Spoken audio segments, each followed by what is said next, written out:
Hello friends, welcome to Shri Rams. The topic for today's discussion is Kamath Committee Recommendations. In August 2020, RBI set up an expert committee under veteran banker Kamath to suggest financial parameters for resolution of stressed assets due to the pandemic and the lockdown. The Kamath Committee submitted its recommendation to RBI last week. RBI has accepted the broad recommendations.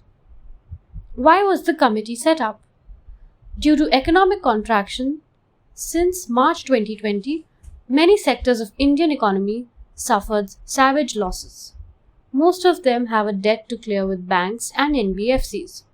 They are not in a position to service them. Banks are in danger of posting historic losses and even going out of business with a systemic fallout. Therefore, the Kamath Committee was told to balance the interests of the borrowers with the lenders in a viable way to aid recovery with minimum losses. What is a stressed loan and how is it different from an NPA? A stressed loan is the one which the borrower is having problems in servicing. If it is not resolved, it may turn into a bad loan. That is, a non-performing asset, which is a debt default. The need is to ensure that the stressed loan does not become a bad loan. How bad is the stressed debt crisis? The Kamath Committee noted that corporate sector debt worth Rs 15.5 lakh crore has come under stress due to COVID-19. The pre-pandemic levels of stress amount to another Rs 22 lakh crores. The total stress amounts to Rs 37 lakh crore. Which sectors are the most and the least impacted?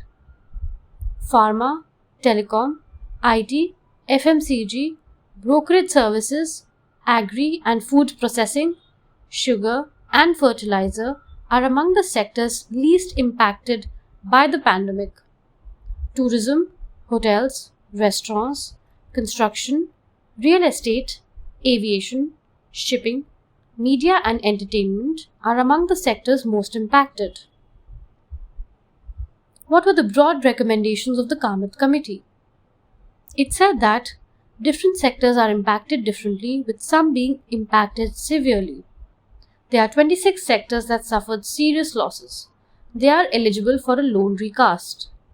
5 financial metrics are suggested to assess the company-wise eligibility for the recast.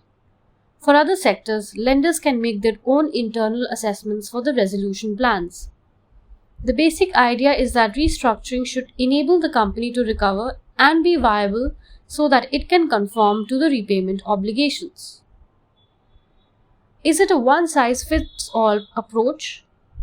Given the differential impact of the pandemic on various sectors or entities, the lending institutions may, at their discretion, adopt a graded approach depending on the severity of the impact of borrowers while preparing or implementing the resolution plan. Such a graded approach may also entail classification of the impact of the borrowers into mild, moderate, and severe as recommended by the panel. What about non-corporate retail loans? Banks are free to work out individual plans for retail borrowers and small units. The conditions for big borrowers do not apply to them. At least 2,10,000 crore of non-corporate loans are likely to undergo restructuring to prevent them from becoming NPAs. How do the resolution criteria set by the committee help banks take decisions? Banks are not bold to make independent decisions on loan structuring. Cronyism and nepotism may creep in. Criminal motives may be attached if decisions go wrong. In such a situation, the Kamath framework gives them security to take initiative to resolve bad loans. Well, that's all for today. I hope you enjoyed today's podcast.